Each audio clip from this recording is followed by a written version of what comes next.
মানব জাতি এটাই কথা বলে নাই যে এটা মুসলমানের সংবিধান। এই সংবিধান হলো মানব জাতির সংবিধান, মানুষ জাতির। ওয়া নূর, ওয়া শব্দের অর্থ এবং নূর শব্দের অর্থ আলো। আমি তার সাথে আরো এক টুকরা নূর প্রেরণ করেছি। কি সেই নূর? জনাবে মুহাম্মাদুর রাসূলুল্লাহ সাল্লাল্লাহু আলাইহি ওয়াসাল্লাম। যাকে সৃষ্টি না করলে আল্লাহ কোনো কিছুই সৃষ্টি করতেন না। কি আপনাদের কি সন্দেহ আছে? হ্যাঁ, আছে কারো সন্দেহ? যদি সন্দেহ না থাকে, যদি এই কথার উপরে সন্দেহ না থাকে, তাহলে আমরা এই কথা বলি কেন যে 570 খ্রিস্টাব্দে হয়? কেন?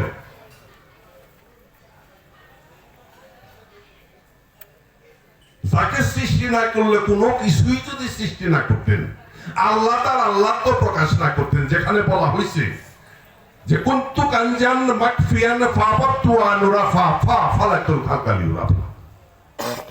আমি একটি নিহিত ধনাগার ছিলাম। কখন ছিলাম? যখন আমি আল্লাহ কোনো কিছুই সৃষ্টি করি নাই। যখন আমি ছিলাম একা, আলিফ হে দাল, এই 3 অক্ষরের সংমিশ্রণে হয় আহাদ, আর আহাদ শব্দের অর্থ হলো এক। যখন আমার ভিতরে ইশক আসলো, প্রেম খেলার স্বাদ জাগলো, মহব্বতের ঢেউ উঠতে লাগলো, তখন আমি আল্লাহ রাব্বুল আলামিন ব্যক্ত হলাম, প্রকাশ হলাম। সেখানে মাত্র একটা অক্ষর ঢুকিয়ে দিলাম, তা হলো মিম। তাতে কি হলো? আলিফ হে মিম দাল। এই 4 অক্ষরের সংমিশ্রণে হয় আহমদ, শব্দের অর্থ হলো 2। আমি ছিলাম একা, একের স্বর সাজিলাম 2 স্বর শুধু প্রেম খেলার জন্য। ভালোবাসিয়া প্রকাশিত হলাম। তাহলে আমাদের প্রত্যেকেরই উদ্দেশ্য একটা, শুধু তার সাথে প্রেম করা, তার সন্তুষ্টি অর্জন করা। যদি কোন বান্দা তার মাওলার সন্তুষ্টি অর্জন করতে পারে, তার কি জান্নাত লাগবে? হাত উঁচা করে জোরে বলেন।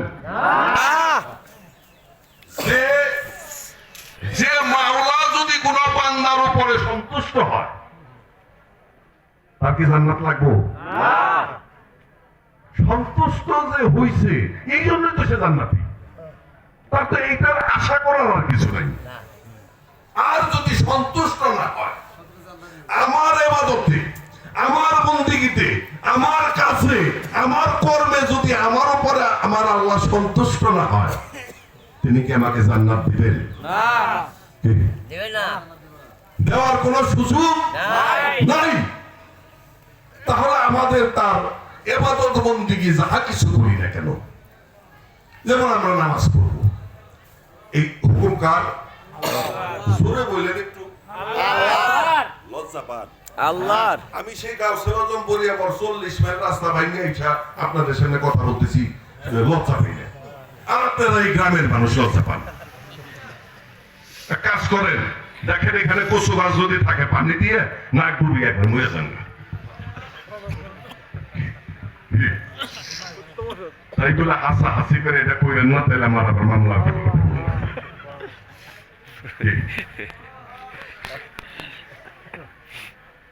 নামাজ এই হুকুম কার? আল্লাহ।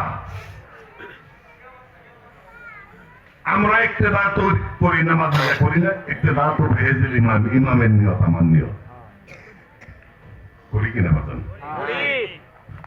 যুক্তিসঙ্গত কথা বলবো। বরিশালে ইমাম আমাদের দেশে থাকে না? কমিটিরে কয় যে আমি শুক্রবার কিন্তু জুম্মার নামাজ পড়ি, দেখতে যাবো, আমার 2 দিনে ছুটি দেওয়া যাবো, বলে কিনা? উনি তো নামাজে খালি খালি চিন্তা করছে তাড়াতাড়ি শেষ হয়ে নিয়ে দেখতে যাবো। তার নেতা তো একটু দা করে তার পিছনে খারাইছে যে দেখতে দাও তো ভেজে দিলেন, আপনি কি তার দেখতে যাবেন? বাজান আপনি আপনার নামাজটা পড়লেন, তারটা পড়লেন না। নামাজ আপনাকে পড়তেই হবে, এখান থেকে বাইরানোর কোনো সুযোগ নাই। রোজা রাখতে হবে, এটা আল্লাহর হুকুম, এটা ছাড় দেওয়ার কোনো সুযোগ নাই। হজে ছাড় দেওয়ার সুযোগ আছে, যার সামর্থ্য আছে তার জন্য হজ ফরজ, যার সামর্থ্য নাই তার জন্য ফরজ না। নাকি? আকিমুস সালাতা ওয়া আতুজ যাকাত, যে নামাজ পড়বো তারই যাকাত দিতে হবে। যাকাত দুই প্রকার, একটা হলো মালি যাকাত আর একটা হলো দেহের যাকাত। যার অর্থ আছে সে যাকাত দেয়, যার অর্থ নাই সে যাকাত খায়। কি বলেন? ঠিক। যখন একজন মন্ত্রী ঈদের সময় যাকাত দেয়, এলান দিয়ে দেয় যে মন্ত্রী সাহেব যাকাত দিব, লক্ষ লক্ষ মানুষ তার বাড়িতে উঠে কতটি পায়ের ডলাই করে মরে যায়। যায় কিনা বলেন? আমার কথায় ভিত্তি না থাকলে বললেন আপনার কথায় ভিত্তি নাই, একটু দরদ কইরা নেই। আল্লাহুম্মা সাল্লি